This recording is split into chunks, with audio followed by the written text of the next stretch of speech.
¡Qué pavada! Es una pavada la idea de un hombre o una mujer real. ¡Qué pavada! Siempre estamos actuando, siempre estamos en pose. Es mentira lo de la pose natural. ¿Qué es un hombre? Las preguntas permiten desmantelar conceptos, o más bien, evidenciar ignorancias cubiertas con certezas. No se puede pensar el ser sin el agente, sin quien lo piensa. ¿Qué es un hombre o qué es un padre para tal o para cual? Es una pregunta más pertinente, más razonable. No hay ser sin vínculo. Afortunadamente, somos interdependientes. Somos alguien que creemos ser porque alguien antes nos dio una mirada que nos hizo ser. Desconfío de cualquier cosa que pretenda que sea igual para todos. Me parece una pavada. Un hombre no será lo mismo para vos, para vos, para vos, para mí, para ella. Igual no va a faltar el curso, el taller o el post que nos diga qué hay que hacer. Me dan pena, me dan gracia los videos. ¿Vieron los jóvenes? El colorado, el cara de aceituna, ¿no? Despertate a las 5 de la mañana, hace burpees, no te hagas la paja. Me da mucha gracia, mucha pena. Quieren enseñar cómo ganar mucha plata y nos muestran un modo de vida que debería seducir y que seduce a muchos. De eso también vamos a hablar hoy. Autos, dinero, marca personal, esa es buena. Psicoeducación para el éxito, qué fracaso. La persona narcisista es un o una pobre infeliz que trabaja como Sísifo para mantener una imagen. ¿Tienen a Sísifo? El que está todo el tiempo levantando una roca que vuelve a caer, no es como una condena griega. Nadie que sea necesita parecerlo. Dime de qué presumes y te diré de qué careces. Hoy día, hoy y en general, en este momento, en esta época, en este país, pero fundamentalmente hoy, aquí y ahora, en el Club Cultural Matienzo, el 22 de mayo del 2025, es un momento ideal para tematizar respecto de la masculinidad. ¿Qué nos hace hombres sino una ficción, una perfo, una puesta en común de lo que debe ser? Es deseable poder dejar de ser lo que uno creía que era. ¿Qué es ser hombre? ¿Qué se hace con un hombre? Lacan dice que solamente quien no lo es se puede preguntarse al respecto para poder serlo o no. Atravesar la pregunta te puede llevar a poder no ser eso que te preguntás. Es como lo del loco. El loco que se pregunta si está loco o no está tan loco. El ser está sobrevalorado por sobre el preguntarse. La mayoría de las veces no nos cuestionamos, sino que torpemente intentamos autoafirmarnos. Decimos te amo, nos preguntamos me ama, pero no solemos preguntarnos ¿amo? No es gracioso. Ponerse a amar a alguien es un riesgo, pero la ausencia de todo riesgo es un peligro, es una amenaza al amor. Dice Vircano, una filósofa que admiro mucho: no quiero apostar a amores sin dolor porque pienso que no sirve, que no nos facilita ni nos prepara para una de las cosas más lindas de amar. Y ahí viene: abismarse a un otro. Abismarse a un otro. Perderse uno mismo justamente allí donde los otros no son plenamente calculables. No nos gusta nada abismarnos. No nos gusta que no sea calculable. Cuando amamos como una variante del hedonismo, se evita toda experiencia profunda de alteridad. La expresión popular confunde narcisismo como sinónimo de egoísta. Pensamos que el narcisista está en una fiesta ególatra. No. Cuando es más bien el narcisismo la posibilidad o no de conectar con un algo o con un alguien. Los seres hablantes no somos, sino que vamos siendo, ¿no? En la corriente heraclitiana de la filosofía griega. Mi imagen no es solo lo que veo en el espejo. Yo soy un espejo de todas esas cosas en las que me reconozco. No hay un modo exclusivo de ser nada. Pero desligarse de representaciones sociales no es tarea fácil ni es gratuito. Una vez leí en Twitter que alguien preguntaba si los hombres fingimos orgasmos. Me hizo pensar de lo que es el ser, de lo que podría llegar a ser, de una ficción con la cual apaciguamos nuestra angustia. Y ahí vino, ¿cómo se dice? Un insight. O un chiste. ¿Vieron que la traducción que se hace de witz, que es lo que Freud denomina como chiste, está mal? No es chiste, es mucho más amplio. Es una luz, es una picardía, es un rapto. Es otra cosa, es el plop de Condorito. Pero no me quiero ir por las ramas. Los hombres no fingimos orgasmos, fingimos ser hombres. Fabri es una voz influyente en el debate sobre cómo pensar la masculinidad en clave feminista, promoviendo una transformación cultural hacia relaciones más igualitarias y libres de violencia. Esto va a estar bueno. Vamos a darle un aplauso para recibirlo a Lucho Fabri.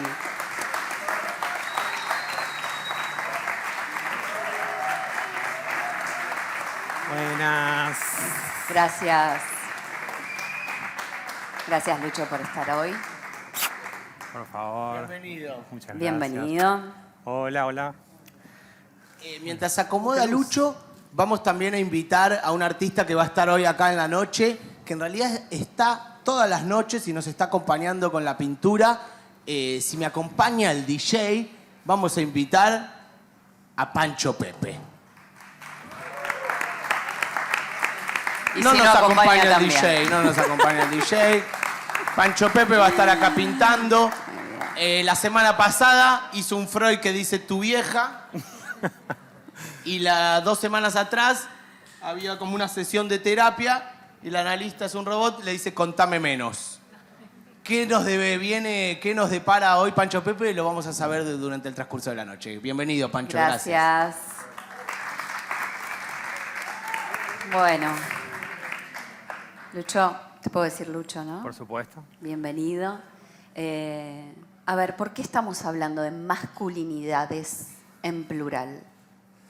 Bueno, ante todo, muchas gracias Por por esta invitación. Es una muy linda excusa para venir a Buenos Aires, a encontrarnos, a conversar. Dicen que hay muchos varones, a mí la luz no me permite verlos, pero me alegro que así sea. Y cuando pienso un poco en las masculinidades en plural, me parece que lo que tenemos es que romper un poco esa ficción reguladora y disciplinante, que es la idea de que hay una masculinidad, ¿no? O una forma de vivirla, de expresarla, una forma de ser varón. Sí, por ahí es interesante, digamos, a la hora de abrir ese campo más múltiple, más heterogéneo de las masculinidades en plural. Por un lado, de decir, bueno, masculinidades en plural no es sinónimo de muchos varones, ¿no? O de varones diversos. Pero también hay masculinidades lésbicas, no binarias, trans, maricas, que no necesariamente se van a identificar como hombres o como varones. Pero a la vez, entender que hay una pluralidad o una diversidad de masculinidades no significa borrar que también hay desigualdad entre las masculinidades, ¿no? Okay. Y eso, bueno, ya implica no pensar el género como la única categoría que nos permite vernos en el mundo, sino entender también que influye, condiciona nuestras formas de construir y de habitar esas masculinidades, nuestra posición de clase, étnico-racial, nuestra sexualidad, nuestra posibilidad de tener algún tipo de discapacidad, creencias religiosas, pertenencias geográficas. Y es un universo como bastante amplio que yo trato de diferenciarlo de cuando hablo de masculinidad en singular, que no es que sí hay un hombre en términos de prototipo, de arquetipo, sino ya en un sentido un poquito más abstracto, que es ese conjunto de discursos y de prácticas en las que somos socializados. Hay un chico que yo les mencionaba antes, que es un músico y youtuber de la provincia de Santa Fe, Lichi, que un día lo invitan a una actividad sobre masculinidades y él dice, ¿por qué me están invitando a esto? O sea, ¿qué tengo que ver yo con esto de las masculinidades? Él se nombra a sí mismo como trolo, ¿no? Entonces dice, yo de masculinidades, o sea, ¿qué hago acá? Y en el medio de la actividad dice, ah, claro, yo soy un chabón, ¿no? Dice, ¿por qué? Porque fui varoneado. Y él trajo ese concepto que a mí me encantó, ¿no? A ver. ¿Quiénes somos los varones, no? Digo, si no lo somos en nuestros propios términos? Bueno, somos sujetos que hemos sido varoneados, ¿no? Porque nacimos con pene y testículos y de algún punto nos empezaron a socializar en una serie de ideas acerca de cómo teníamos que ser, actuar, comportarnos, vestirnos, desear, etc., ¿no? Entonces, con esta idea del ser varoneado, él trae un poco esto del mandato, ¿no? O del mandato de los mandatos de masculinidad en los que somos socializados, y claramente cuando hablamos de mandato no necesariamente nos estamos refiriendo a una orden explícita, reconocible como tal, sino a una serie de discursos, gestos, miradas que fundamentalmente van condicionando esas formas de ser y de estar en el mundo, ¿no? Yo cuando era chiquito tenía una voz muy amanerada, ¿no? Hablaba como muy agudo, y me fui dando cuenta, sin que me dijeran explícitamente, que esa no era la voz que se esperaba de un varón, ¿no? Fui impostando una voz que fuera bien recibida por ese mundo adulto, ¿no? Que no fuera un motivo de burla, de una mirada de reprobación o de vergüenza, ¿no? Desarrollé nódulos en las cuerdas vocales. Me quedaba sin voz directamente. A los 6, 7 años me tuvieron que hacer una operación para sacarme esos nódulos y que pudiera hablar, ¿no? Entonces, a veces me dicen, bueno, pero tu putez es como bastante masculina, ¿no? Bueno, no sé. Depende de para quién, claro. Pero si algo de eso hay, o por lo menos en la voz, quizás tenga que ver con eso, ¿no? Wow. Con O esa sea perfo. que hay una masculinidad en singular, tal cual como vos lo planteás, que es la que va subjetivando y va creando ¿estás adentro o estás por fuera de la norma? Y estar por fuera de la norma trae unos efectos como muy precisos, ¿no? Y te cuento si tu vieja se llama Norma, como es mi caso. La heteronorma sin hijo hetero, le digo yo. Sí. Está bueno también lo que traes en el sentido de, decís, bueno, me lastimé la voz, o no tenía voz con S, con Z, ¿no? No podía ser yo, ¿no? Y se lastimó y aparece el síntoma, le digo, porque vino a charlar con 2 psicoanalistas. Entonces me parece que... Puta madre, me había olvidado. Claro, pero no la dejaste servida, Lucho. O sea, lo que vos estás contando es que rápidamente esto somatizó. Y es un ejemplo que yo traigo para plantear también cómo el género se hace cuerpo, Claro. ¿no? Porque también hay como, bueno, no me quiero poner como toda una discusión epistemológica acerca de esta diferencia entre el sexo y el género, ¿no? Pero hay como un cuentito, si se quiere, para explicar rápidamente la diferencia, donde se supone que el género es eso cultural que se nos atribuye y que de algún modo podemos como identificar, reconocer y empezar a deconstruir. Cuando, digo, el género es es lo que nos sujeta a la cultura también, ¿no? Digo, los sujetos de género somos sujetos sujetados al género y ese género se hace cuerpo, ¿no? Además de que, bueno, no sé si hay una además, ¿no? Pero digo, por supuesto que nos subjetiva, ¿no? Pero además adquiere esos síntomas que tienen que ver justamente con la manera en que se hace cuerpo. Yo, entre otras cosas, soy masajista. Ah, mirá. Y ahora, bueno, no estoy trabajando, no estoy ejerciendo, digamos, pero estudié masajes ayurvédicos, hice una corriente en la India y qué sé yo. Y en una época mi mamá me preguntaba, ¿por qué estudiaste ciencia política que estás haciendo masaje? ¿No? Y digo, hay algunas hipótesis al respecto, pero yo veo política en estos cuerpos, ¿no? Y empecé como a leer como las contracturas, ¿no? Y si vos ves el cuerpo de los varones cis en general, nosotros caminamos así, ¿no? Con el bulto para afuera y escondiendo el culo sobre todo. Es medio tipo un mono, ¿no? Claro, pero digo, es como que metés el coxis para adentro, ¿no? Es como caminando un poco así. Y cuando yo veía, y esto implica un cerramiento de las caderas en los hombres. Ahora, cuando vos ves el cuerpo de las mujeres cis y este cerramiento, y empezás a leer las experiencias de pibas adolescentes recibiendo miradas lascivas de adultos pajeros en el transporte público o en la calle, y el empezar a ocultar el desarrollo de los pechos, eso genera otro tipo de contractura.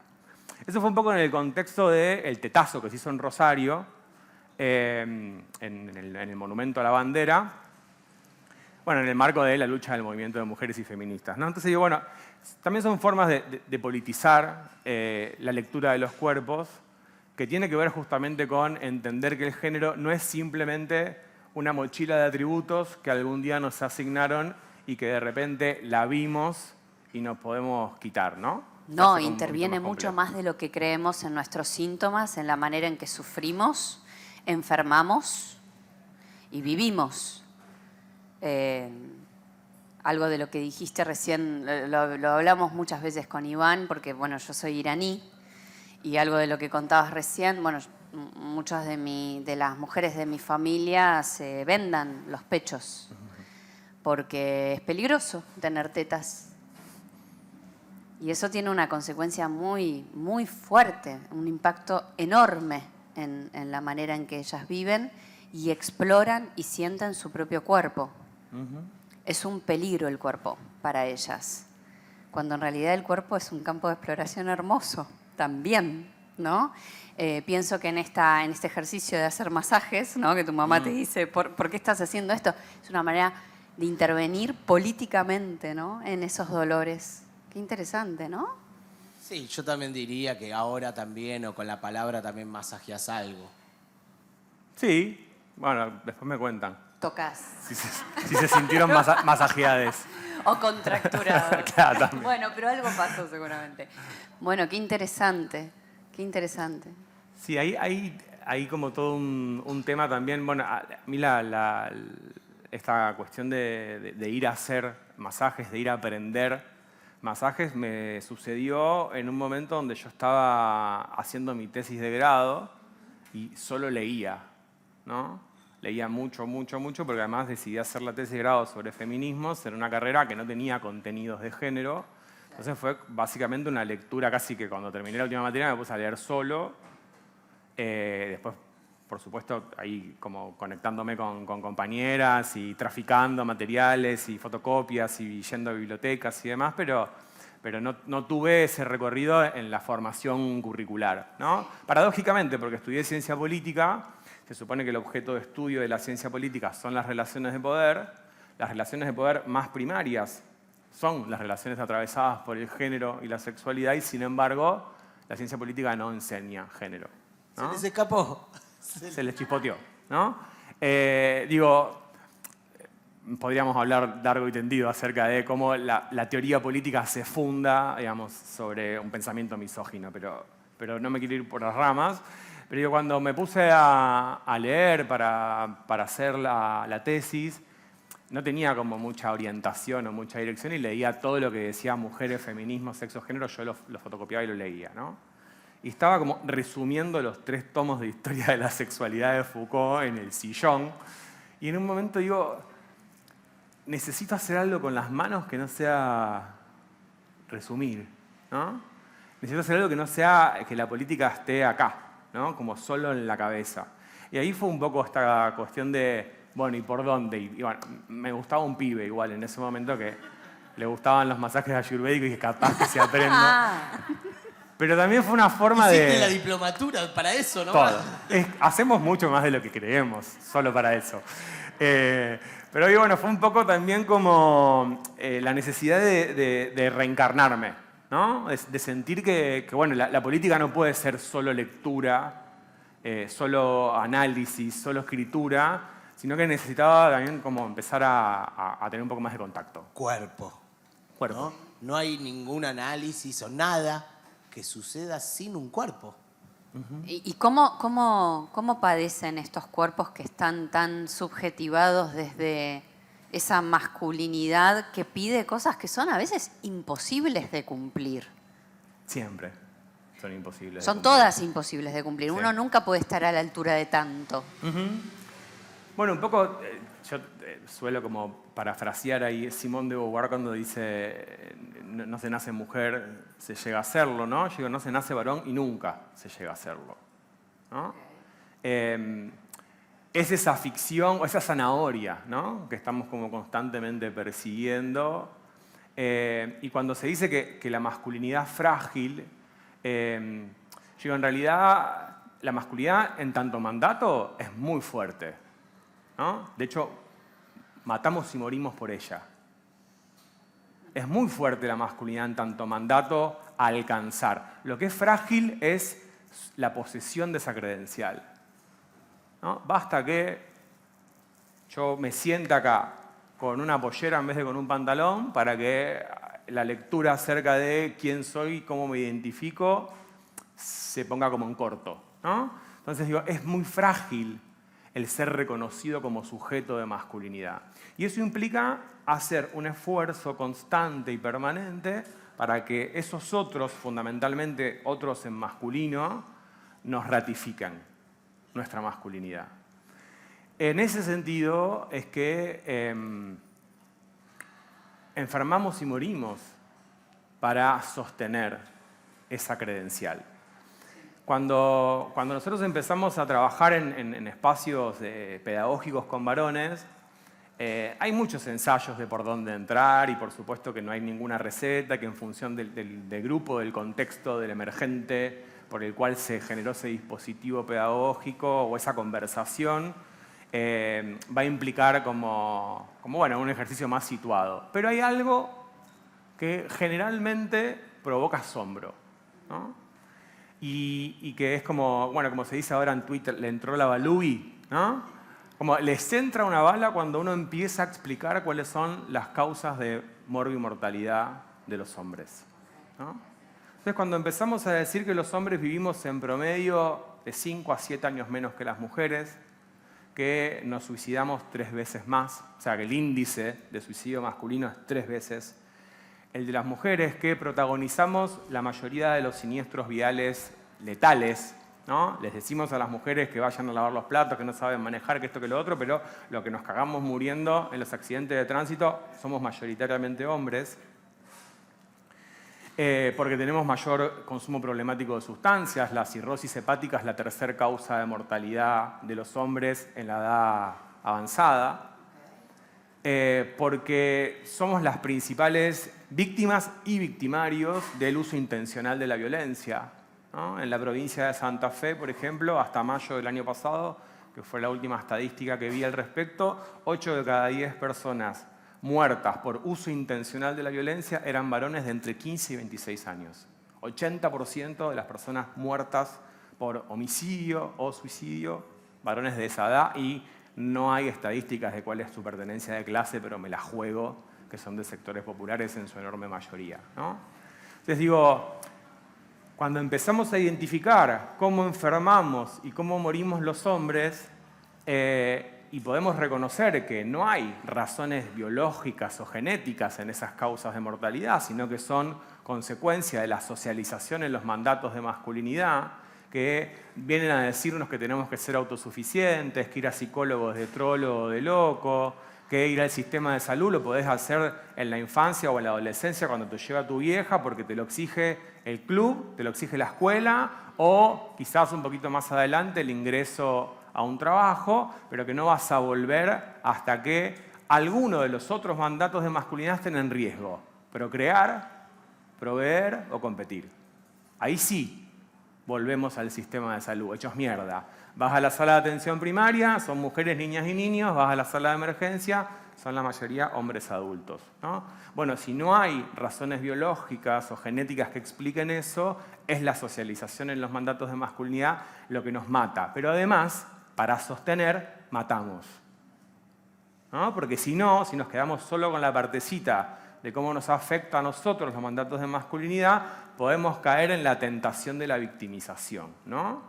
Entonces, asumir, digamos, ese costo, si se quiere, esa vulnerabilidad, no implica negar también que esas heridas que nos causan los mandatos de masculinidad en muchos casos nos llevan a causarle heridas a otras, a otros, a otros, de las cuales también tenemos que hacernos responsables, ¿no?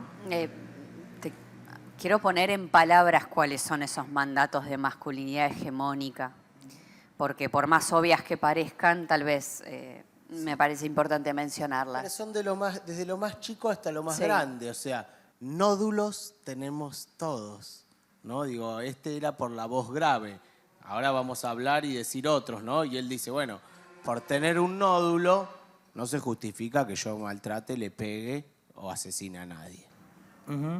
Digo, autosuficiencia, dijimos, ¿no? Una expresión de vulnerabilidad, competitividad, ser activo, ser Proveedores. heterosexual y cisgénero, por supuesto. Las 3P, ¿no? Que Las se le 3P. llama, proveedor, protector y procreador. Después los podemos pensar en contexto, ¿no? Digo, porque la idea sería evitar como construir un arquetipo de masculinidad, sino pensar cómo en función de diferentes contextos culturales, geográficos, históricos, esos mandatos también van adquiriendo diferentes modalidades, ¿no? Pero en principio creo que hay un mandato que engloba esa concepción de la masculinidad patriarcal moderna, que es el mandato de jerarquía, ¿no? Es ser varones en esta ficción, ¿no? De algún modo es alcanzar y sostener posiciones de jerarquía. Un varón blanco, cisgénero, de clase media, profesional, alcanzará cierta posición de reconocimiento, de jerarquía, bajo determinados medios en su contexto. Y un varón racializado en sector popular lo hará bajo otros medios. Pero el reconocimiento y la búsqueda de jerarquía están en ambos contextos, ¿no? Por eso, Lucho, en una situación de mayor paridad hoy día, lo pienso desde mi práctica, que es el psicoanálisis vincular, ¿no? Y en un contexto de mayor igualdad, por lo menos desde donde nos intentamos parar, hay mucho desencuentro y mucha desorientación. ¿Qué lugar ocupo yo como varón cuando me encuentro con una mujer que está ya plantada en otro lugar, ¿no? Muy distinto? Creo que trae mucho desencuentro, ¿no? Y mucha amenaza en principio a quién soy yo. Como rápidamente es, esto me amenaza, quién soy yo, no sé qué lugar ocupo, y hay como un quiebre en el autoestima, ¿no? Y porque digamos, esa sujeción, ¿no? Que de algún modo nos hace sujetos, también es la que nos da un lugar en el mundo, ¿no? Y ese lugar en el mundo es, en el caso de los hombres, puesto en cuestión por los feminismos. Y en los últimos años, con mucha más audiencia, ¿no? Para poner en cuestión las prácticas que se supone debemos expresar para ser reconocidos como hombres. Entonces es un poco como, ¿y entonces cuál es mi lugar? ¿No? ¿Qué reacciones hay en los varones a partir de esas oleadas feministas? ¿Qué es lo que vos observás mayormente? Bueno, yo digo que la reacción común es la desorientación, ¿no? El denominador común de qué es lo que nos pasa a los chabones con la cuarta ola feminista, por decirlo de alguna manera, es la desorientación, es el desconcierto, ¿no? De hecho, en una época daba una charla que se llamaba Más perdido que varón en cuarta ola feminista. No venían muchos varones, entonces le pusimos un título más amable, ahora ya no me acuerdo cuál era. Pero tiene que ver un poco con esta idea, ¿no? de estar perdidos. Pero que no es un estar perdidos de ellos están perdidos, es nosotros estamos perdidos, ¿no? Porque cada uno está perdido o desorientado ante esa interpelación de diversa manera en función de sus diversos recorridos, pero la desorientación es común. Yo decía, ¿no? Una cosa es estar perdido porque de repente decís, no había que insistir para seducirlas, ¿no? Yo escuché que Arjona decía que sí, ¿no? Que no era un sí camuflajeado o algo así, decía, ¿no? Entonces, bueno, está esta cosa, ¿viste? A mí me enseñaron que a las mujeres se las levantaba de esta manera. El boliche había que retenerlas del brazo para que no se fueran, ¿no? Bueno, capaz que un pibe te dice, ahora esto es violencia. No se puede decir nada, no se puede hacer un chiste, por cualquier cosa te queda una denuncia, ¿no? Su desorientación viene desde ahí, bueno, no entendí qué pasó en todo este tiempo y de repente me encuentro con el colectivo de actrices diciéndome que no puedo ser varón como a mí me dijeron que tenía que ser. Que me van a cancelar, que es un miedo muy... Y que me van a cancelar por hacer lo que siempre me dijeron que... Me van a cancelar por seguir el guión, chicas, si son actrices ustedes, ¿cómo puede ser? ¿No?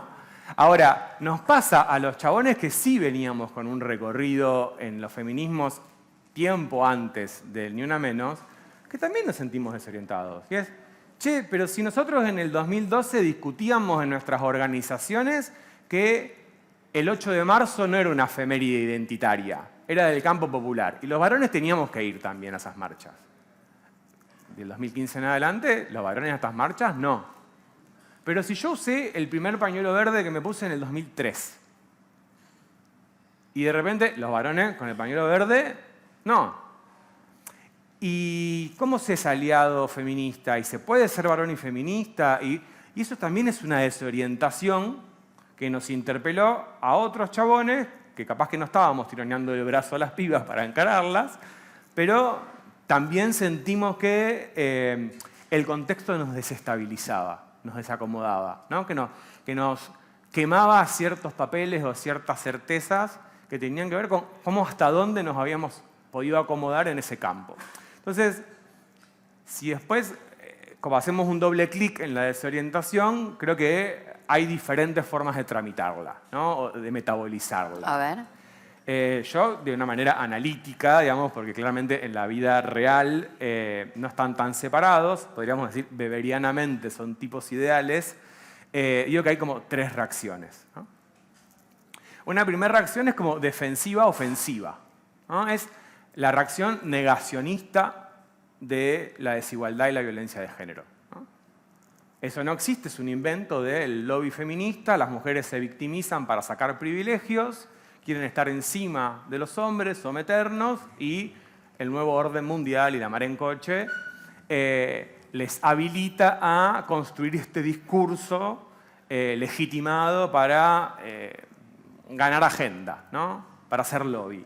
Esa reacción es defensiva porque yo niego esa práctica que se me cuestiona, pero al mismo tiempo reacciono de manera hostil hacia quien osa cuestionarlo, ¿no? Sara Ahmed dice, se vuelve en problema a quien enuncia el problema, ¿no? El problema no existía hasta ser enunciado, por lo tanto, las problemáticas son ellas, ¿no?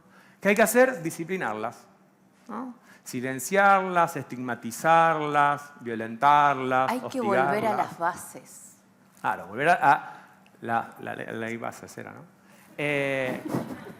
Entonces digo, de algún modo tiene que ver con esa reacción que a veces puede ser como muy espontánea, ¿no? El chabón, compañero de trabajo al que le dijiste, che, está haciendo un machirulo y de repente te recontrabardea, pero lo hace así como espontáneamente.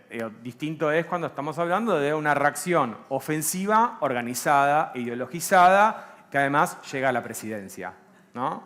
Digo, es bastante más peligroso en términos de la legitimación de ese discurso. Ahora, tenés una segunda reacción que comparte el carácter defensivo con la primera, pero en vez de ser ofensiva es elusiva, ¿no? Y ahí estamos casi todos, ¿no? Con algunas excepciones para una de las 2 andariveles de las otras 2 reacciones, pero es como la gran avenida del centro, ¿no? ¿Qué quiere decir la reacción defensiva elusiva? Que la violencia machista siempre son los otros. O sea, asumo que existe. Es cierto, hay patriarcado, hay desigualdad de género, hay violencia machista, pero yo no soy eso, ¿no? Te voy a hacer una pregunta acá, además me pediste que te pare y me parece que esto es, bueno, no, porque justamente vas a decir lo que yo te voy a preguntar. Vos todo el tiempo me parece interesante cómo te incluís, ¿no? Decís nosotros, no hablas desde ese lugar. Y una de las cosas que escuchaba justamente es, bueno, no todos los hombres, yo no violo, yo no mato, ¿no? Me parece que viene en esta línea. Sí, me estás spoileando. Bueno. No, sí, va por ahí. Es esto, ¿no? La violencia machista son los otros porque la violencia machista es femicida, violador y abusador. Si yo no soy ninguna de esas, si yo no constituyo un tipo penal, o sea, si la medida de mi violencia machista no constituye un tipo penal, entonces yo no tengo nada que ver con la violencia machista. Hay un autor que a mí me gusta mucho, que pueden buscar si quieren, porque su libro está descargable de manera gratuita. Se llama Joaquín, con J y K, Joaquín Azpiazu, es vasco. Tiene un libro que se llama Masculinidades y Feminismos, y él habla de un colega, un compañero de un centro social en el que militaban juntos, que fue escrachado y separado temporariamente de su militancia porque la compañera denunciante también era parte de ese colectivo, ¿no? Y los varones de ese colectivo, después de una reacción muy de, bueno, ¿y qué fue lo que pasó? ¿Y qué fue lo que hizo? ¿Y hay denuncia penal? ¿Y por qué tardó tanto en denunciarlo? ¿No? Digo, como muchas de las reacciones típicas, digamos, de cuando la bala te cae cerca, ¿no? Cuando denuncian a un amigo, a un compañero, a un conocido, a un buen vecino. Dicen, bueno, vamos a llamarlo, vamos a convocarlo, vamos a juntarnos con él. Contanos, ¿por qué te cayó este scratch? Bueno, en el marco de una relación sexual, sexoafectiva,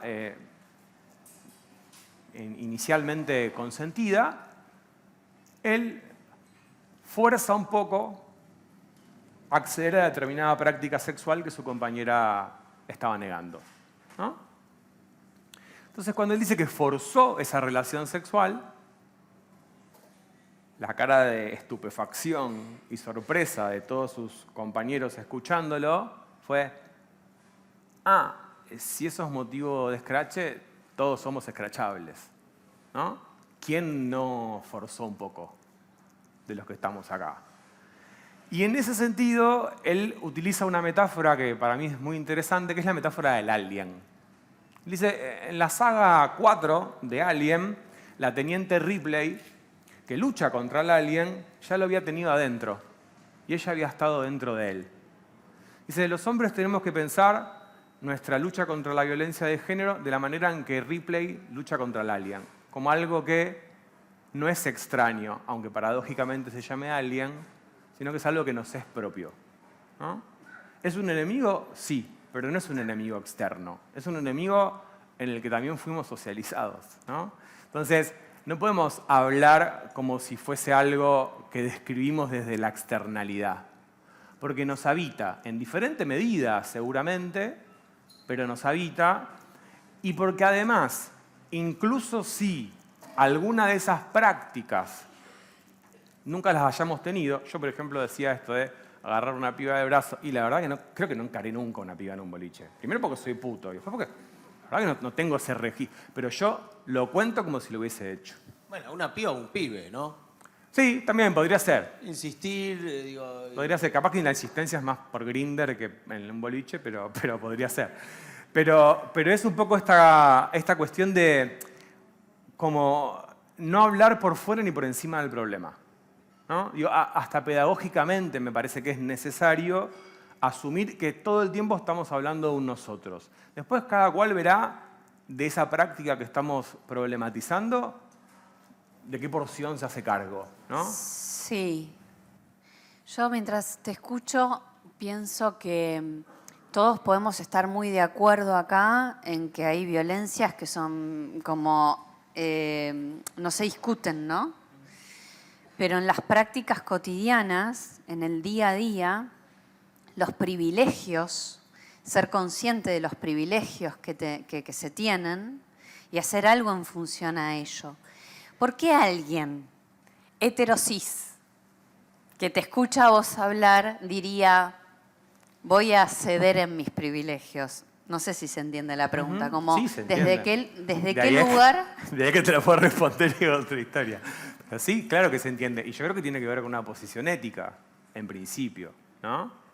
De cuáles son las relaciones que queremos construir y desde dónde nos permitimos estar permeables e interpelados de algún modo por esa experiencia otra, que es una experiencia que atraviesa situaciones de subordinación, digamos, y de violencia, ¿no? Yo no creo que los privilegios sean algo a lo que podamos como simplemente renunciar.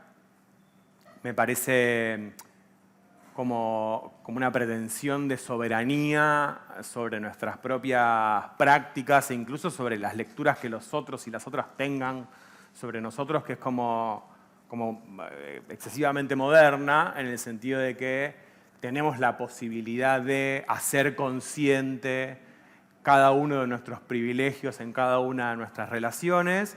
Sí creo que la posibilidad de permitirnos desplazar nuestra posición, nuestra mirada del mundo, que es una mirada construida a partir de la socialización en esos privilegios, es lo que nos permite empezar a mirar con otros ojos, al menos momentáneamente, las cosas, ¿no? Entonces digo, no sé si vieron que estuvo circulando esta última semana mucho una conversación entre Tamara Tenenbaum y Rosendo Grobo Capotel. No la vi. Bueno, Rosendo Grobo, que es un joven politólogo, streamer, hijo de El Rey de la Soja, tuvo una conversación en un stream con Tamara Tenenbaum, escritora, filósofa. Y en esa conversación circula un recorte de esa conversación.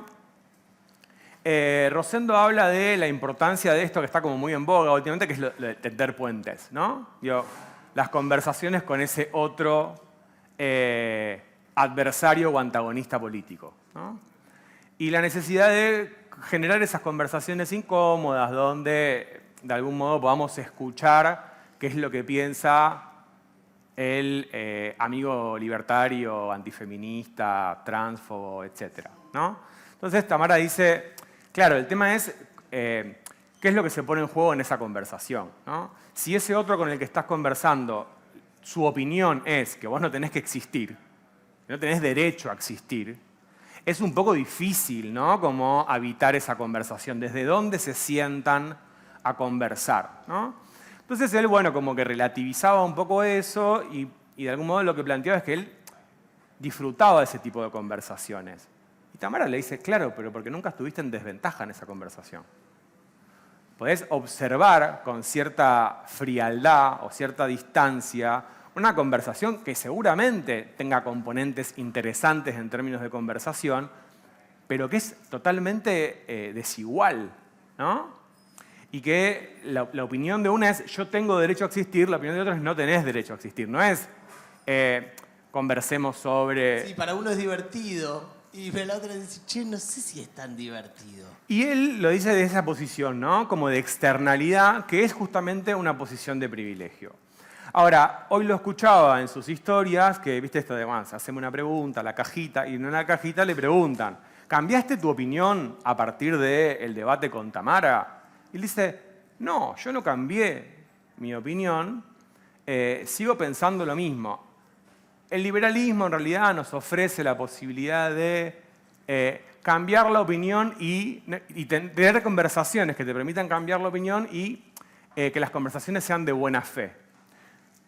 Pone todo el énfasis en que no hubo buena fe en el recorte, que después circuló, pero se olvidó de que él nunca se permitió cambiar de opinión, ¿no? Entonces yo digo, la posibilidad de primero identificar que somos sujetos que estamos en condiciones de privilegio, en determinados contextos seguramente, ¿no? Digo, en términos de que no es un atributo o una posesión, sino que es parte de una relación, el privilegio. Y es relativo en ese sentido, es relacional. en ese sentido. Pero que a mí escuchar una experiencia que no vivo ni padezco me permita desplazarme de mi posición, no necesariamente significa que cedí un privilegio, pero que al menos soy consciente de eso y puedo ser empático con la persona que lo padece, ¿no? Estaba por decirte eso, la empatía, ¿no? La empatía es lo que me permite ponerme del otro lado de la vereda y resonar, por más de que no sea una experiencia propia, ¿no? Te iba a compartir un ejemplo que es justamente el del otro lado de la vereda, literal. Si yo voy caminando detrás de una chica por la calle a la noche y identifico que la persona que está caminando delante mío mira para atrás y mira para atrás y empieza a acelerar el paso y agarra una llave para fingir que en cualquier momento va a abrir una puerta porque se siente amenazada ante la posibilidad de que un chabón al que desconoce esté caminando detrás suyo en la calle, yo puedo decir, qué paranoica, yo no soy un velador, que se joda, qué sé yo. ¿No? O puedo decir, che, la está pasando mal, ¿no? ¿Qué puedo hacer? Y desacelero el paso para que haya más distancia, me cruzo de vereda y si no me queda otra la paso rápido para que pare de sufrir, ¿no? Pero digo, es eso, ¿no? Digo, me desplazo un poco de mi posición. Y además me hago una pregunta del por qué. Claro. ¿Por qué ella, digamos, no es una locura que se le monta solo a ella? Porque sé que esto le pasa a muchas mujeres, te puedo tener un registro de eso también, que es por qué ella llega a este punto en el que se despliega una paranoia si aparece una sombra por detrás, ¿no? Es una escucha, digo, si llegaste a eso no es porque te iluminaste, porque leíste. Te hiciste una pregunta, escuchaste a amigas, hermanas, compañeras relatar esas experiencias y te permitió desplazarte de tu posición. Te hiciste mujer, renunciaste a tu libertad de circulación en el espacio público con seguridad de que por lo menos no vas a sufrir una violencia sexual. No, porque eso no depende de vos. Pero sí, eso que dependió de vos implicó que de algún modo te desprendiste del androcentrismo con el que venías viéndola o no viéndola, precisamente por haber sido socializado en una posición, en ese sentido, privilegiada, ¿no? Digo, yo he tenido la oportunidad de viajar solo por lugares donde cuando se lo cuento a amigas me dicen, sí, Lucho, pero yo no podría irme a India sola, ¿no? No, claro. Está buenísimo abrir la palabra privilegios, ¿no? Porque uno la escucha así y, bueno, la palabra se juega la cosa entera. Entonces los ejemplos sirven un poco para pensar, ¿no? Porque está, digo, si el privilegio de poder matar a una mujer, bueno, no tengo problema en cederlo, ¿no? Ahora, hay otras cosas que quizás uno no se da cuenta. El otro día tuve una revelación en el encuentro pasado con la licenciada C, cuando una chica del público dice algo así como que el pibe se ponga el forro al toque, la calienta, la seduce. Y Cecilia afirma esto. Yo me di cuenta que era algo que, si bien sabía, escucharlo me hizo reflexionar de nuevo. ¿Por qué? Porque nosotros tenemos muchas menos enfermedades de transmisión sexual. Porque a nosotros no nos cambia tanto usar o no usar preservativo. Hay mujeres que el simple hecho de no usar preservativo las lastima. Ni hablar del embarazo, de las enfermedades de transmisión sexual, pero uno no es consciente. Así como no sos consciente que si que volvés borracho en el Uber no corres riesgo, hay un montón de cosas que no. Entonces, me parece que está bueno abrir la palabra privilegio, porque si no, a veces puede sonar como muy exagerada, y hay hechos muy concretos, más chiquitos, como decir, bueno, me cruzo de calle o me pongo un forro. No es tan chiquito. Qué interesante esto de que vos hayas tomado como, erotiza el cuidado, la ternura, incluso en el acto sexual. Me parece muy interesante. Pero cuando hablamos de privilegios, por lo menos a mí, que soy la mujer hetero acá sentada con ustedes, yo a veces pienso en términos de tiempo.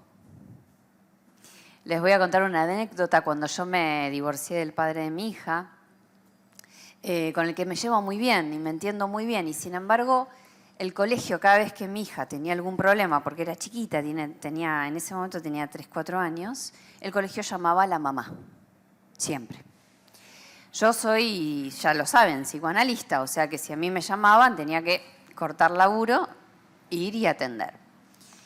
Mi ex es empresario, tiene unos cuantos empleados. Entonces, si a él lo llamaban, él cortaba, que quedaban otros a cargo. Un día llegó al colegio y se me ocurre preguntar, porque yo ya estaba enojada. Estaba muy enojada.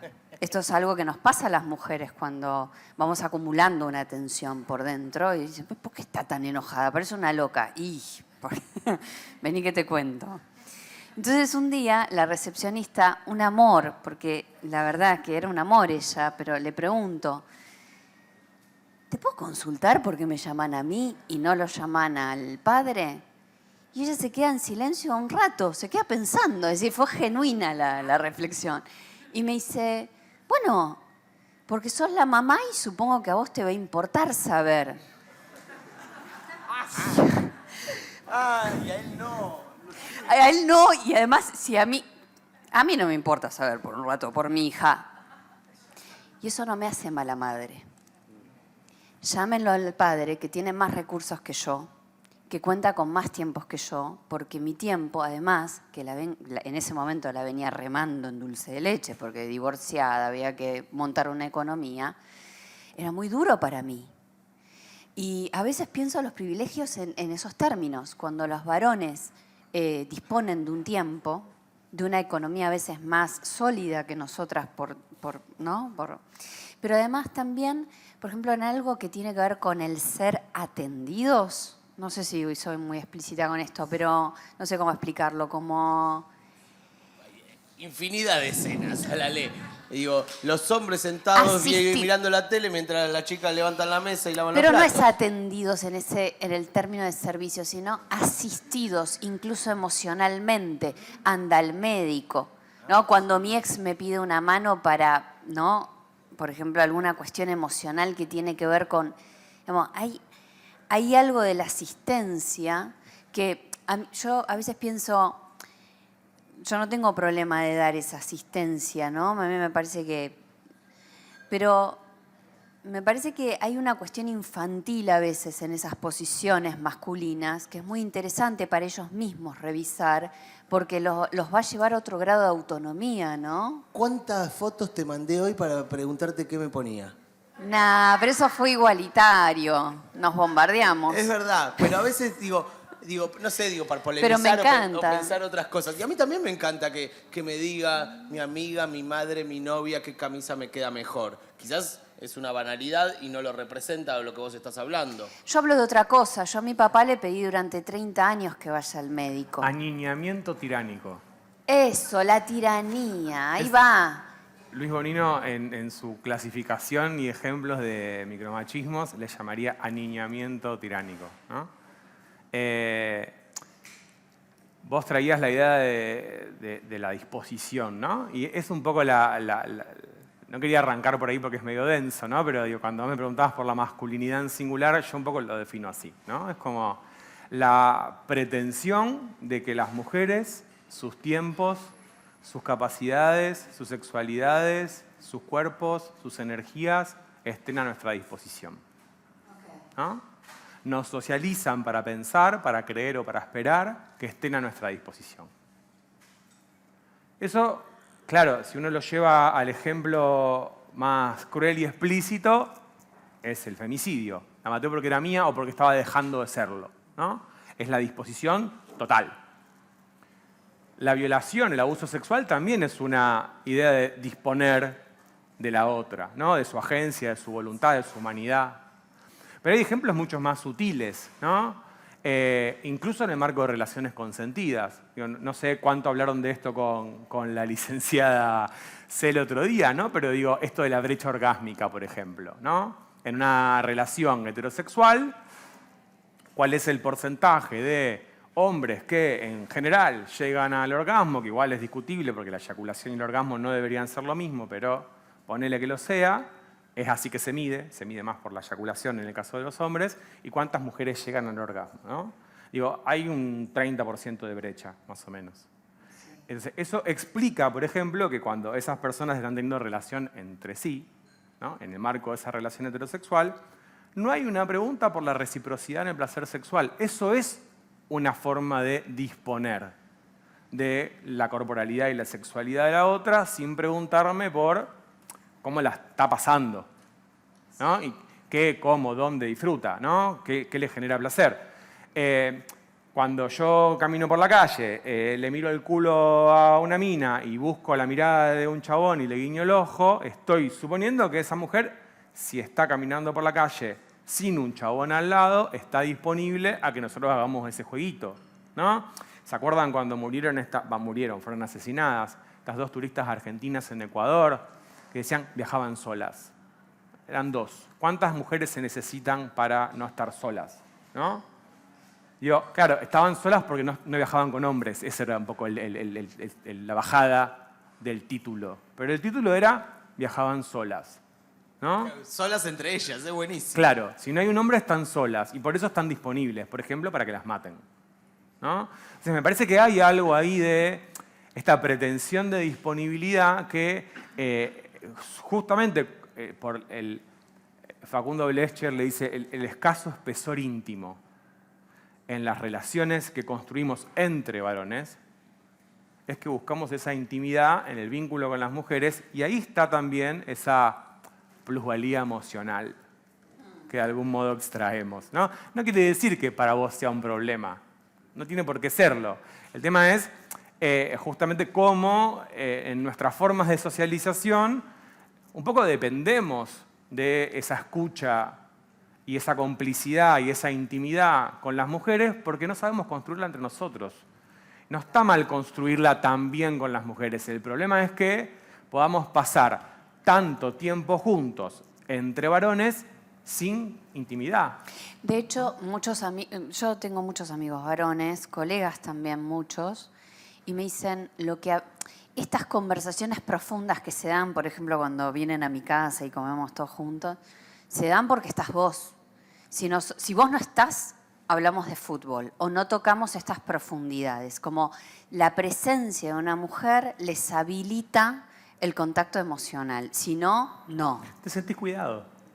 Exacto, ¿no? Y yo a veces digo, bueno, qué bueno que yo sea canalizadora de esto, pero qué pena por ellos, porque, bueno, a veces estoy, a veces no estoy, ¿no? Y además porque pretendemos en lo vincular, creo que añoramos eso o deseamos, tener relaciones como desde cierta paridad emocional, ¿no? Para no reproducir lazos como más filiales, ¿no? Como hija, padre, madre, hijo, ¿no? En este sentido es más interesante. Sí, y yo creo que también en estas socializaciones diferenciales, digamos, ¿no? Así como a nosotros nos socializan para pretender que estén a nuestra disposición, a las mujeres las socializan para estar a disposición. Totalmente. ¿No? Entonces, desde el mismo juego, digo, si a una niña le dan una muñeca y le dicen, fíjate cuándo hay que cambiarle el pañal, cuándo hay que bañarla, cuándo hay que acunarla, cuándo hay que amamantarla, cuándo hay que dormirla. Es decir, fíjate en las necesidades de los demás, atendé las necesidades de los demás, aunque ese demás sea de plástico, ¿no? Pero cuando el niño agarra esa muñeca y le dicen, esto no es para vos, ¿no? Trepata al árbol, agarra la pelota, agarra la bici, te están diciendo, vos no tenés que registrar las necesidades de los demás, incluso ni siquiera las tuyas, ¿no? Alguien te va a recordar que tenés que llamar al médico, ¿no? Que tenés que tomar la pastilla, que es el cumpleaños de tu vieja, que hace mucho que no llamás a tu viejo, ¿no? Y lo hace un poco como con naturalidad. ¿Te acordás, Ala? El jueves pasado, ahí donde está el caballero, había una señorita que justamente trajo este tema y lo dijo algo así como dijo, bueno, pero a veces yo no tengo ganas, entonces le hago la paja a mi novio, no sé qué. Se armó un leve debate, como, bueno, pero si vos querés, no querés, ¿no? Y me parece que trae un poco esto que vos dijiste, ¿no? Como que, bueno, ella dice, pero si a mí no me cuesta nada, ¿no? Por un lado eso lo pongo ahí nada más, no me parece que no es para abrir. Tengo ganas de correrme un poco de algo del libreto porque me llamó mucho la atención algo que dijiste y voy a aprovechar que está Lucho acá y le pregunto, ¿cuál pensás o si podés abrir un poco qué es la diferencia para nosotros los varones entre eyaculación y orgasmo? No, yo creo que la eyaculación es una función más fisiológica, ¿no? Yo creo que el orgasmo tiene que ver con algo más del orden de lo que resulta erógeno, digamos, particularmente para uno en ese momento más de clímax, ¿no? Y si uno va más a la sexualidad tántrica, por ejemplo, hay orgasmos sin eyaculación. No coinciden necesariamente. No, Claro. pero está bueno porque es bien básico lo que decís, ¿no? Yo cuando lo empezaste a contestar dije, uy, qué boludo. Pero digo, no hay que irse hasta el tantra para entender lo que puede ser una buena paja o un buen polvo de un orgasmo, ¿no? De una eyaculación, digo, no, lo dije mal. No, digo, una eyaculación cualquiera. El tema es que puede haber orgasmos sin eyaculación, o que puede haber eyaculación y orgasmos, pero digo, justamente parte de lo que habilita el Tantra es que es más difícil tener muchas eyaculaciones para los hombres, sin embargo, podrías tener muchos orgasmos, aunque no sigas eyaculando, ¿no?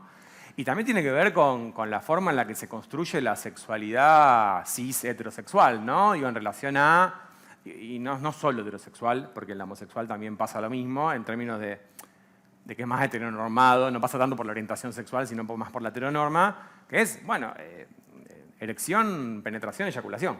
Sí. ¿No? Entonces digo, por ejemplo... Y en el medio una performance. Y la exploración de la próstata, Porno. olvídate, ¿no? Digo, y no hace falta ser homosexual para Sí. reconocer la erogeneidad que tiene Sí. el perineo y la próstata, ¿no? O la estimulación anal. O digamos. igual pará, vos decís, no hace falta ser homosexual. ¿Y qué pasa si somos un poquito homosexuales, no? No pasa nada, pero lo que digo es digo, que te podés autoestimular, te puede estimular tu pareja heterosexual también. Digo, el bidet. Por ponele. eso lo digo en chiste, ¿no? Como Freud hablaba, ¿no? De la bisexualidad constitutiva del ser humano. No es blanco-negro. Y digo, son con ciertas Todos somos graduaciones. perversos polimorfos. Exactamente, es con ciertas graduaciones. Y en la mayoría de las veces, esto lo hablamos, ¿te acordás? La primera vez que nos juntamos a charlar en No tu me casa acuerdo. para armar esto, hablábamos de nuestras primeras experiencias sexuales infantiles, que claramente Ajá. fueron, bueno, en mi caso fueron con mis amiguitas, ¿no? Cómo todo eso se reprime. Ah, es buenísimo. Y el ritual de los hombres que en la pubertad nos masturbamos juntos Y y después se masturbamos a olvidan. los otros. Llegamos a la sexualidad a través de actos homosexuales. Sí, yo la de la adolescencia ya me limitaba un toque más porque ya sospechaba que a mí me gustaba más de lo que le gustaba Que no, era un al resto. que no era un juego de machos, no era solo unas pajías. Claro, me pasaban otras cosas, digamos, con ese juego, pero sí mucho de la sexualidad infantil, ¿no? Y el otro día, de hecho, yo me estoy formando para coordinar grupos con técnicas psicodramáticas. Y el otro día en psicodrama llevo esa experiencia. Una escena donde yo estaba con un amiguito, estábamos en, no sé, digamos, 6, 7 años, y estábamos como construyendo en la parte de atrás de mi casa. Y era como medio baldío, y no sé con qué excusa estuvo el guión de acostarse en bolas. Ni el doctor, no hacía falta. Por eso no sé cuál era el guión, digamos, pero estábamos teniendo un juego sexual, ¿no? Y la mujer que trabajaba en casa y mi hermana del medio de repente están viendo esa escena, ¿no? Entonces, yo recuerdo la escena, digamos, de ellas mirándonos y recuerdo la escena de la conversación con mis padres a la noche. Que no sé bien cuál fue el contenido de esa conversación, pero mi registro fue, eso no. No recuerdo como un reto, un castigo, pero sí recuerdo que ahí hubo un no. Cuando yo, por ser el tercer hijo varón, además, mis 2 hermanas mujeres con mucha diferencia de edad, casi nunca me decían que no. Me hacía lo que quería, el primero en salir de noche, el primero en irse de vacaciones solo, respecto a mis compañeritos, a mis amigos, era el que más libertades tenía. Pero eso era un no. Y ahí te traigo una para el diván. Porque esta experiencia, si bien nunca estuvo como muy bloqueada, estaba como más difusa. Una amiga me había regalado un atrapasueños que hacía ella. Y una noche, dormido, me arranco el atrapasueños y grito no. Cuando entro en conciencia, digamos, recuerdo esa experiencia, ¿no? Entonces, ahí había algo de lo que atrapaba ese objetito. Pobre, ella me lo había regalado con cariño, pero estaba significando otra cosa en ese momento. Gracias que te regaló y Sí. te sirvió de herramienta. Claro, para eso. me lo liberé de esa manera, pero me lo arranqué dormido, ¿no? Y recordé esa experiencia. Yo muchas veces me pregunto hasta dónde, y no se los pregunto a ellos, ¿no? Hasta dónde esos amigos varones con los que compartíamos esos juegos sexuales los recuerdan. ¿No?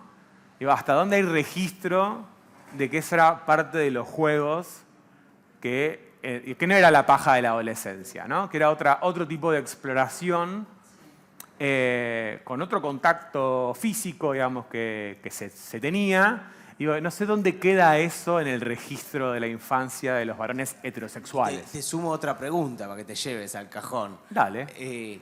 Si el no de tus padres era porque era un varón y hubiese sido con una mujer, o hubiese sido también no si te estabas tocando solo. No, yo chapaba con Karina, que era una amiga de enfrente. Y eso todo bien. Con la que nos juntábamos a dibujar. Y eso sí era una anécdota que se contaba. Claro, ¿no? claro. O sea, eso sí se podía contar al tío, claro, era como... Hijo de tigre. Sí, no sabes lo que hace con Karina, tiene 6 años. Ahí hay una travesura reivindicable, ¿no? Habilitada, aplaudida. Sí, totalmente. Wow.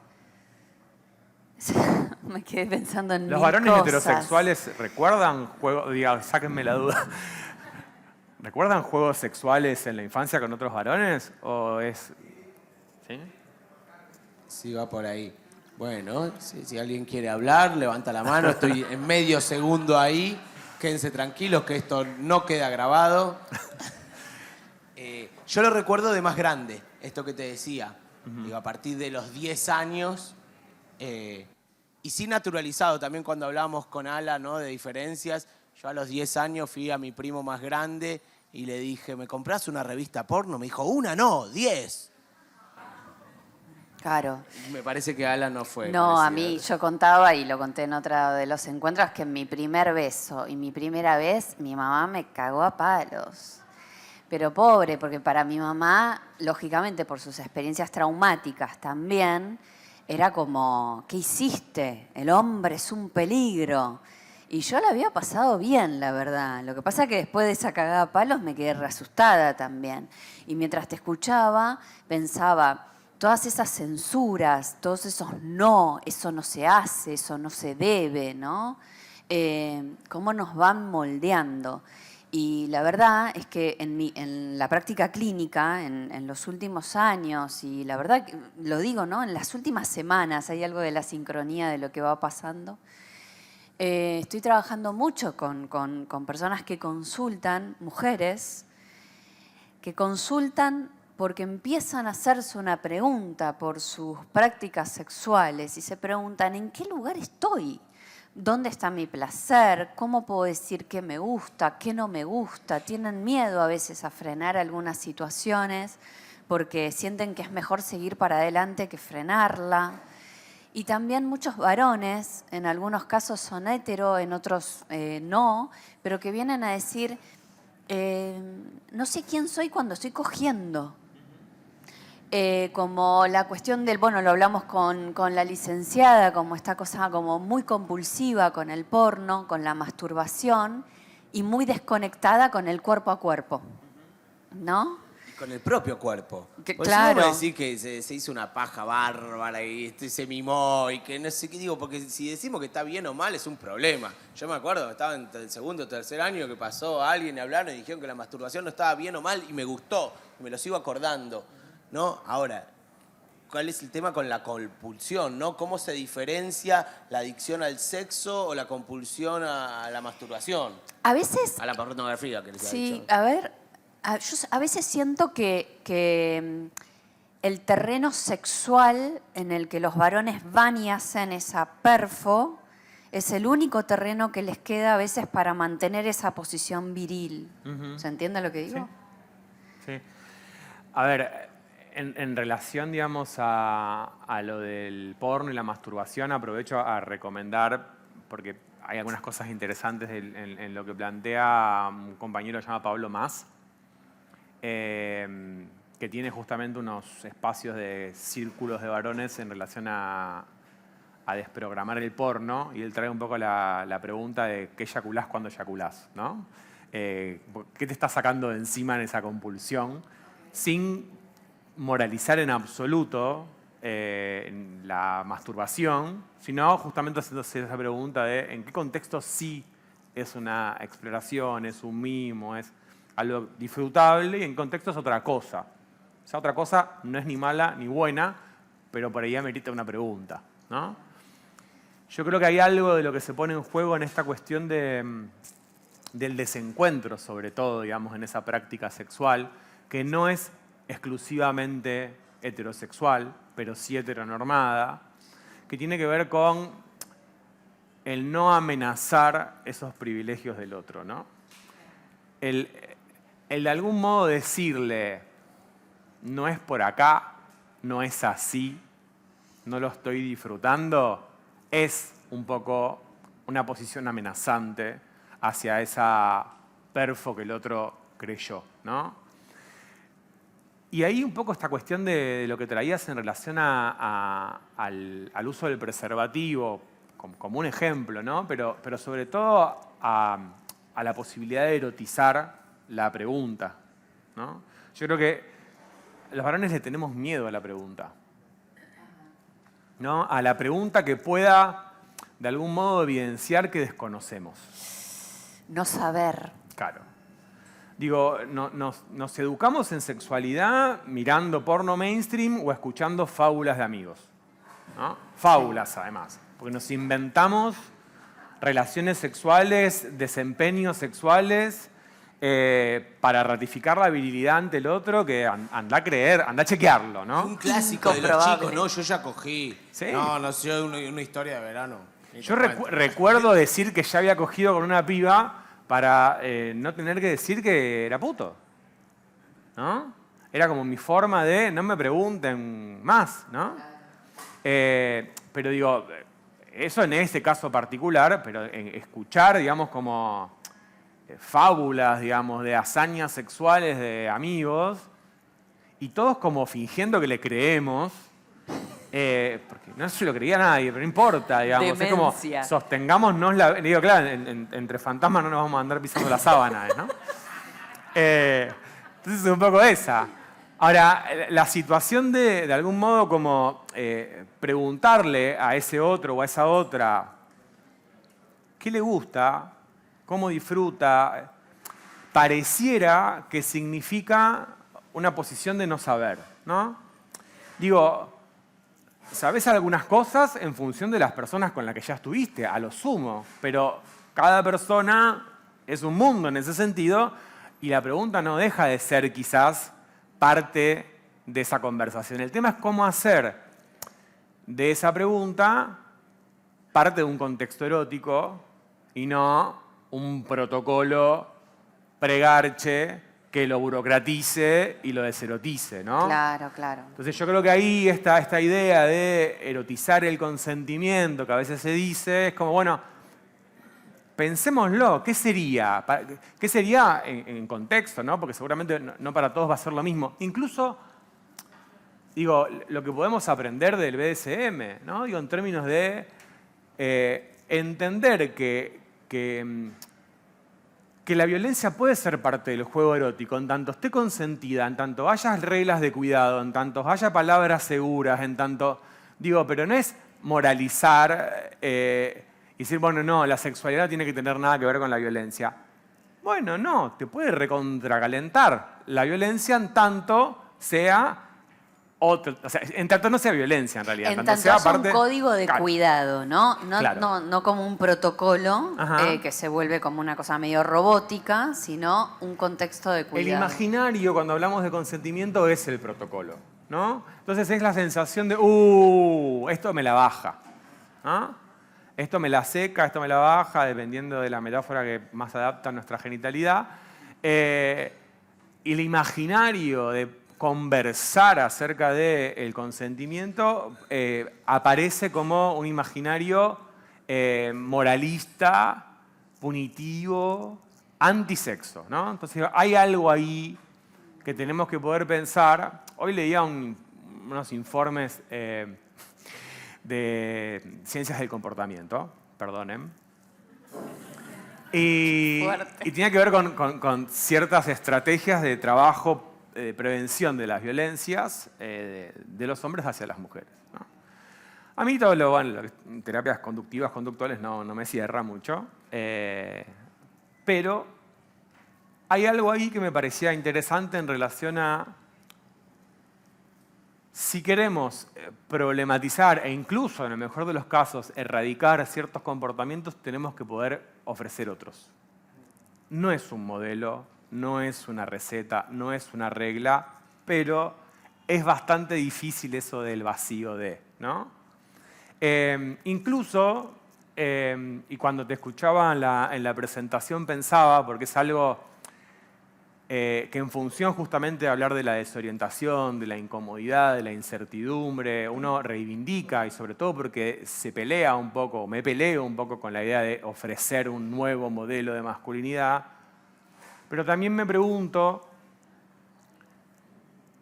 por la efectividad que las derechas antifeministas tienen ofreciendo esos modelos, mientras nosotros decimos bancate la desorientación, la incertidumbre, ¿no? No, algo hay que Abandonar tus ofrecer. privilegios. Viene bien una terapia cognitivo-conductual. Entonces, claro, yo digo, bueno, sin reproducir esas recetas, digo, sin decirle a los pibes que tienen que dejar de ser corderos para convertirse en leones, sí me parece también que hay que poder intentar simplificar algunos mensajes, ¿no? Ofrecer algunas coordenadas. Sí, estoy totalmente de acuerdo. Porque ya es bastante incierto el contexto. Sí. Y la precariedad que atraviesan, digamos, que atravesamos y más atraviesan quienes menos privilegios tienen, hace como bastante insostenible, ¿no? Como esa invitación a la intemperie. Frente a la desorientación, y esto es una cuestión, es un problema de época, por la manera en que vivimos, la velocidad a la que vamos. A veces el consentimiento tiene que ver más, no tanto con protocolizar nada, sino con entrar en contacto con el otro, entrar en el registro del otro y hacerse una pregunta por el otro. Esto es concreto, no estamos no diciendo nada, ¿no? Y yo coincido con vos, si no decimos nada, la derecha viene a ofrecer unas fórmulas muy jugosas y simples. Y efectivas. Y efectivas, ¿no? A la hora de, ¿no? Sí. Es verdad. Yo me voy a poner más fantasioso, metafórico. A ver si va, si no me dicen. No, porque hablamos de la desorientación, ¿no? Entonces pensaba, ¿vieron esas películas cuando baja un extraterrestre y se enamora, ¿no? Entonces es como que no sabe nada. Y bueno, quizás no da para empezar por el BDSM, ¿no? Quizás, digo, hay que ir por algo más clásico, ¿no? Es como esa idea de que, bueno, Dalí primero sabe pintar unos relojes, después los deforma, ¿no? Digo, porque está buenísimo esto de decir, bueno, la sexualidad es perversa y polimorfa, ¿no? Como dice Freud, no hay una sexualidad normal, podemos explorar. Pero quizás ciertos lineamientos necesitamos, ¿no? Si somos un extraterrestre que acaba de llegar a la Tierra, bueno, quizás lo mejor es que tenga una velada romántica con esa humana que le enseñe lo que es el amor y la sexualidad, que no arranque con el látigo y la cera. Por algo estamos acá todos nosotros, porque probamos por donde nos dijeron que era y tal vez no funcionó del todo. Y nos estamos haciendo alguna pregunta. Ahí yo tengo algo para decirte. No va a funcionar del todo. Nunca, No desde ya, pero funciona como motor. Ah, bueno, en eso sí, ¿no? Y me parece que, desde ahí sí podemos pensar en el psicoanálisis que trabajamos con lo que no anda. Ahora, bueno, cuando la complicación es mortífera, algo hay que hacer, hay que intervenir. Después, bueno, hay cosas que no andan y está bien que no anden. Digo, no hay una sexualidad. Una vez un paciente me dijo, yo no tengo problema con la sexualidad. Se dice solo. ¿Quién no tiene problema con la sexualidad? La sexualidad es traumática, así como es hermosa, pero es algo justamente que irrumpe el cuerpo, que nos toma, digamos, desde jóvenes, desde grandes, que no controlamos, que no manejamos, que no podemos guiar a dedo, no sabemos cuánto elegimos, cuánto no, digamos, es igual que el cuerpo en ese sentido, ¿no? Vos vas a saber de quién es esa frase que yo no sé, que dice, voy hacia lo más desconocido, mi propio cuerpo. ¿No? Ni idea. La vengo diciendo todos los encuentros, nadie la sabe. Será tuya. Ni idea. Es perderle un poco el miedo a esa pregunta. Yo creo que quizás lo que más se nos pone en juego ahí es que hacer esa pregunta dispuesto a escuchar eso que venga y que de algún modo desconozco es ceder autoridad, ¿no? y es reconocérsela a quien te responda. Quizás por ahí pasa esto de el abrirse a... Y el correrse de una pretensión de certeza, porque la certeza claramente no la tenemos, ¿no? Pero actuamos como sí. En ese sentido, la masculinidad implica esa perfo de pretensión de certeza o de apariencia de certeza. Preguntar te deja en el lugar de quien no tiene esa certeza y eso implica ceder un poco esa cuota de poder o ese privilegio quizás, ¿no? Y Lucho, ¿vos cómo venís trabajando en esta línea? Sobre todo para ofrecer espacios que no sean punitivistas, que no generen rechazo, etcétera. ¿Cómo?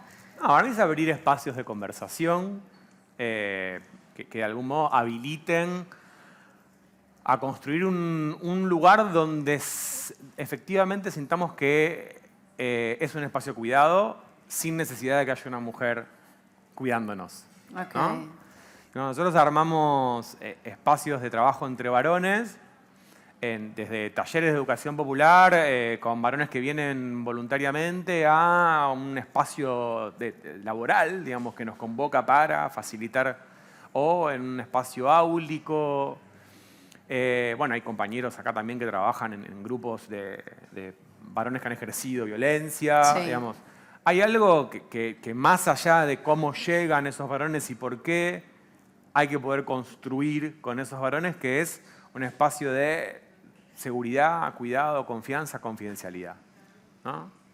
Yo insisto mucho, salvo alguno confiese un crimen que a mí me obligue a asumir una postura al respecto, a denunciar, básicamente. Lo que se habla en el taller queda en el taller. Es lo mismo que en un análisis, ¿no? Bueno, lo único con lo que uno levanta el secreto profesional es cuando está en riesgo la propia vida del analizante, de un tercero o algo por el estilo. La diferencia quizás es que vos ahí vas a confiar en un profesional a quien le pagás para que te atienda, digamos, con quien construís una transferencia y quizás en un espacio de pares no suponés que el otro te va a cuidar ni que podés confiar en ese otro, sino que en general lo contrario, ¿no? De hecho, Mati, me acuerdo, en uno de los testimonios de los hombres, digamos, que asisten a los grupos de hombres que han ejercido violencia, cuando él en su tesis retoma ese testimonio y justamente dice que ese hombre dice que es la primera vez que puede hablar, ¿no? En ese grupo. Respecto a situaciones en las que estuvo en una posición de vulnerabilidad, incluso como destinatario de violencias, ¿no?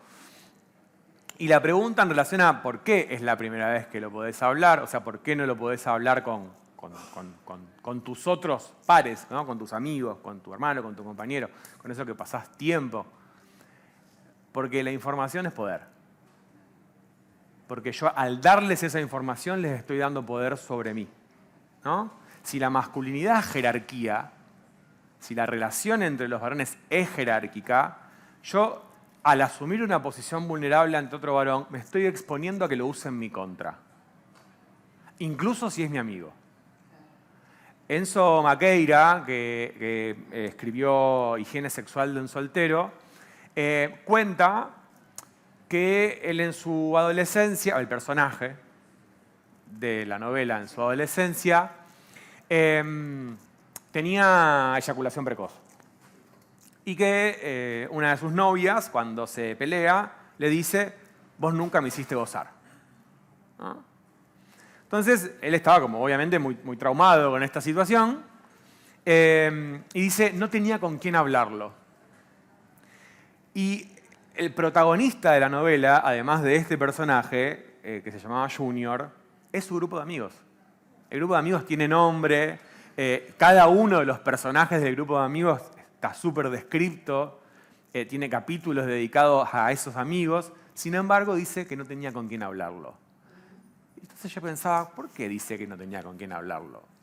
Cuando habían tenido su primera experiencia sexual, habían ido con unas trabajadoras sexuales a un prostíbulo, a poner que se llamaba el Gordo Rodríguez, uno de sus amigos. La trabajadora sexual que estuvo con él le dice al resto, acabó enseguida. 3 años de bullying hacia el Gordo Rodríguez por que la trabajadora sexual dijo que acabó enseguida. Cómo él iba a contarle a sus amigos que venía atravesando esa situación de angustia por eyaculación precoz, que la novia lo había dejado diciéndole que nunca la había hecho gozar, si ese había sido el motivo de burla, que incluso él usó en contra del Gordo Rodríguez durante 3 años, ¿no? Digo, eso es un poco esta dificultad, por no decir imposibilidad, de exponer nuestra vulnerabilidad ante esos otros varones, incluso si son esos otros a quienes amamos, a quienes queremos, con quienes nos criamos, con quienes fuimos a la escuela, jugamos al fútbol o lo que fuera, ¿no? Entonces me parece que hay algo ahí de cómo esa masculinidad nos empobrece en nuestros vínculos, que en esos espacios de reflexión colectiva entre varones alivia, ¿no? Yo estuve a cargo de un programa de masculinidades en la gestión de la provincia de Santa Fe y hacíamos lo que llamamos las rondas de varones, ¿no? Eran talleres con diversidad de sujetos, desde pibes que jugaban al fútbol en un club, chabones de un sindicato, trabajadores municipales. Un día vamos al norte de la provincia de Santa Fe con una de estas rondas con trabajadores municipales de una localidad llamada Calchaquí y literalmente empezábamos con la ronda. Era, bueno, compañeros, no sé qué, nos ponemos de pie, vamos a armar una ronda. Un pasito más hacia adelante. Otro pasito más hacia adelante. Un pasito más hacia adelante hasta que quedabas en contacto con los hombros del de al lado, ¿no? Yo veía que uno de los chabones estaba así. Entonces, ahí, bueno, en un momento empieza a circular un globo, a cada uno que le llevaba el globo decía su nombre y una palabra que asociara a la masculinidad. Y la escribía en el globo y la pasaba. Termina esa parte, digo, bueno, ¿cómo están? ¿Podemos seguir? No sé qué. Y dice, a mí me cuesta mucho esto porque yo trabajo con ellos, pero no tengo confianza. Ok. Siguiente propuesta, video, trabajo en grupo, qué sé yo. Pasan 2 horas, cierre del taller, ronda nuevamente. De pie, nos acercamos un poquito, ¿no? Y yo lo veo a este tipo al que le temblaba la mano y estaba con los ojos así abiertos, brillosos, ¿viste? Sonriente. Digo, bueno, ¿alguna palabra con la que quieran cerrar este momento? ¿Qué se llevan? No, que esto que hay que seguir haciéndolo, que el resto de los compañeros del municipio tienen que participar y no sé qué. ¿Viste? Yo decía, este tipo, o sea, pasaron 2 horas, ¿no? No te digo ni que se deconstruyó nada, ni que feminismo, ni que nada. Lo que digo, el tipo es alivio. Esa cara era alivio. O sea, quizás por primera vez habló cosas en ese contexto, en ese encuadre, con quienes no tenía confianza 2 horas antes, que nunca había hablado ni siquiera con sus amigos. En su puta vida. Eso es el ofrecer ese espacio, cuidado, de confidencialidad, de escucha, donde incluso quienes lo facilitamos hablamos desde el nosotros, ¿no? Que es también lo que al otro le ofrece la sensación de no me están juzgando. Claro. ¿No? Este tipo no está ni por fuera ni por encima de esta conversación, la facilita, ¿no? ¿Te puedo hacer una pregunta en clave más de entender la vincularidad hoy día? Porque muchas veces seguramente lo han visto circular, ¿no? Este término de princesos. ¿Estás familiarizado con eso? Que es que cuando un hombre expresa su sensibilidad aparece como una reacción, ¿no? Como de hipersensibilidad. ¿Tenés alguna lectura sobre esto? A mí me remite un poco también a esta idea de la generación de cristal, ¿no? Como que se busca ridiculizar de alguna manera, porque claramente, aunque el princeso lleve un pronombre masculino, es un gesto de feminización, ¿no? Y en ese gesto de feminización hay un intento de disciplinamiento. Sí. ¿No? Parece que expresar la condición humana del varón implica indefectiblemente una feminización que te pone en una posición subordinada, ¿no? Porque no se trata más que de eso, ¿no? Digo, todo esto de lo que estamos hablando en relación a poder asumir la fragilidad, la interdependencia, la vulnerabilidad, la necesidad de escucha, de contención, no es más que la condición humana, Sí. que se nos es negada en función de sostener esa zanahoria de la masculinidad, ¿no? Entonces, creo que pasa un poco por ahí el trabajo, que no es feminizar, homosexualizar, ideologizar o adoctrinar, es humanizar, ¿no? Creo que la posibilidad, podemos llamarlo de muchas maneras más complejas o más rimbombantes. Yo en muchos momentos hablé de la desmasculinización, pero imagínate decirle a un chabón, venía a desmasculinizarte. Cero marketing. Ya me da cosa.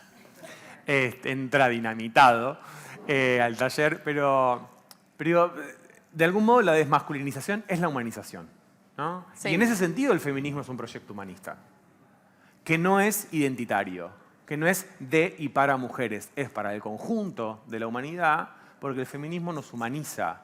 Vos haces un taller de género en cualquier organización y hay gente que se permite llorar y expresa incomodidades o malestares que vive en su organización que no tienen nada que ver con el género, pero lo puede hacer ahí porque entiende que hay algo que introduce una dimensión humana en la política, por ejemplo, que muchas veces está ausente por ser la política moldeada en términos androcéntricos. O sea, no es mucho más ni mucho menos que eso, ¿no?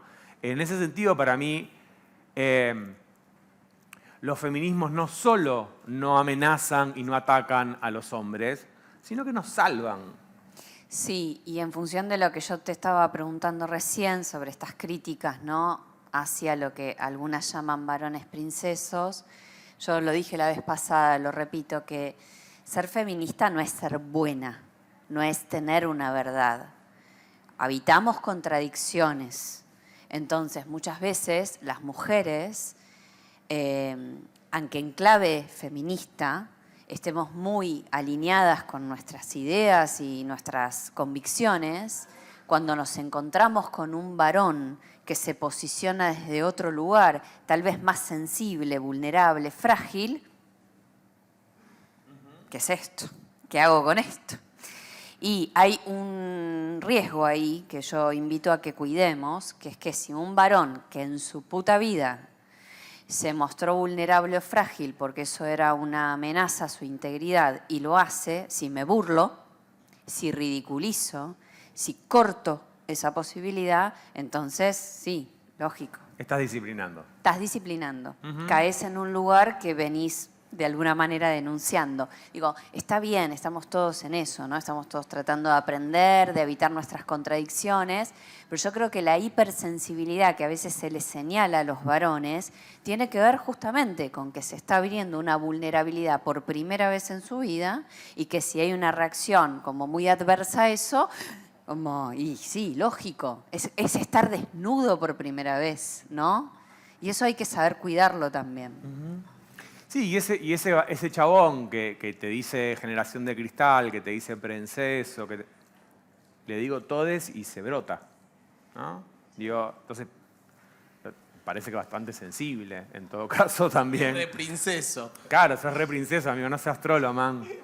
Digo, el otro día, de hecho, hablábamos un poco de eso en Twitter. Digo, sean más trolos, man, porque lo cierto es que nos bancamos varias que muchos chabones no se bancan y capaz que ahí también hay algo que escuchar y que aprender.